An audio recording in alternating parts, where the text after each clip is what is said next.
તો ગીરમાં સિંહોના મોતને લઈ સરકાર પણ એક્શનમાં આવી છે। બેબીસિયાથી ગીર વિસ્તારમાં સિંહોના મોત થતા રાજ્ય સરકાર અને વન વિભાગ એક્શનમાં છે। ત્યારે સ્થિતિનો તાગ મેળવવા આજે વન અને પર્યાવરણ મંત્રી અર્જુન મોઢવાડિયા ગીર પહોંચ્યા। સૌપ્રથમ જામવાડા રેન્જની મુલાકાત લીધા બાદ અર્જુન મોઢવાડિયાએ બાબરિયા વન વિસ્તાર અને જસાદાર એનિમલ કેર સેન્ટરની મુલાકાત લીધી, જ્યાં મંત્રી અર્જુન મોઢવાડિયાએ સિંહોની આરોગ્યની સ્થિતિ અંગે પણ માહિતી મેળવી છે। મંત્રી અર્જુન મોઢવાડિયાએ માહિતી આપી કે વન વિભાગે સમયસર અને અસરકારક રીતે કામગીરી હાથ ધરતા હાલ સ્થિતિ સંપૂર્ણપણે નિયંત્રણમાં છે।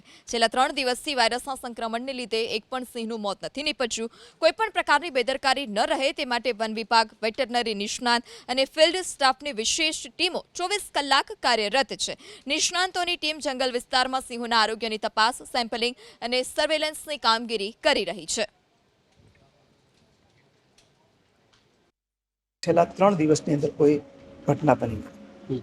આ ઉપરાંત જે ડીટિકિંગ કરવાની કાર્યવાહી છે અને ડીવોર્મિંગ કરવાની કાર્યવાહી છે, એ તો આ ઘટના 28 તારીખે બની, પણ એ કાર્યવાહી વન વિભાગે 19 તારીખથી શરૂ કરી દીધેલી છે। એટલે 500 જેટલા જે આ સસ્પેક્ટેડ એરિયા છે એમાં આ સિંહોને ડીટિકિંગ અને ડીવોર્મિંગની કાર્યવાહી પૂર્ણ થઈ છે અને આ અત્યારે છેલ્લા 3 દિવસની અંદર કોઈ ઘટના બની નથી। એટલે હવે કોઈ ચિંતાનું કારણ દેખાતું છે।